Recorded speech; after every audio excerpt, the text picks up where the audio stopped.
Believe it or not, spring starts tomorrow, so you know what that means. It's time for spring cleaning. Yes, already, and our favorite organizing strategist, Brenda Prinzavalli, is here with some ways to get our home and our life in order. Thank you so much for joining us. Oh, my pleasure.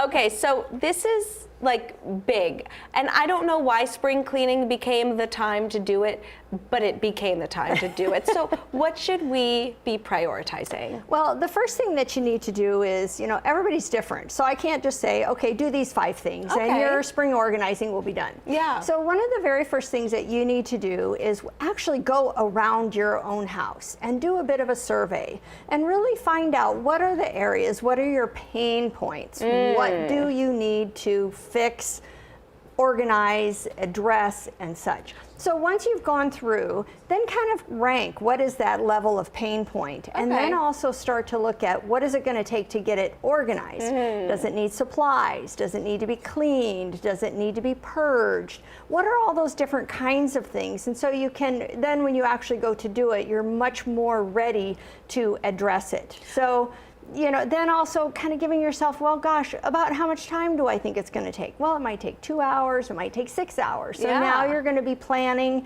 a little bit better for when you're going to attack that space, and then who all needs to be involved. Okay, we'll talk a little bit about that in a bit, but you have a chart here. Yes. And so you recommend like actually physically going around and writing this stuff down with this chart. So, and you just described all of that, and your rank here. Right. Order of priority. What is the most painful? So you'll know, gosh, you know, I should really look at those number ones first. Yeah. And then again, do you need to purge? Do you need to clean? Is it that you need some new organizing supplies? You know, what is it that you really need to do in each one of those individual spaces? Because there's nothing more important before you start an organizing activity.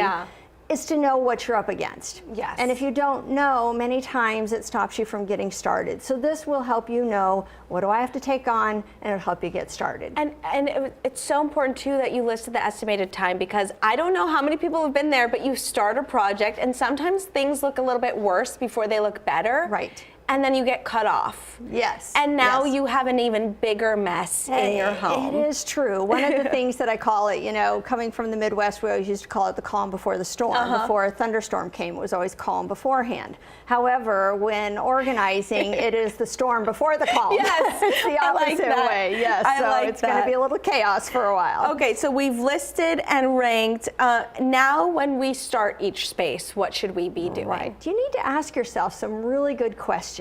And that is like, what actually belongs in this space? What doesn't belong here? And so you can start to partition out what you need to get out of that space. And then also looking at, what do I use? What don't I use? You know, what is it that I don't like anymore? And so starting to give things kind of a thumbs up, thumbs down. Oh no, this, I don't use this anymore. I don't like it anymore. And so that's going to help you also get those things out of that space. Okay, and very quickly tell us why this needs to be a team effort. Well, you know, especially when you're talking about a family and kids, if you don't want to be the one who's constantly responsible for everything.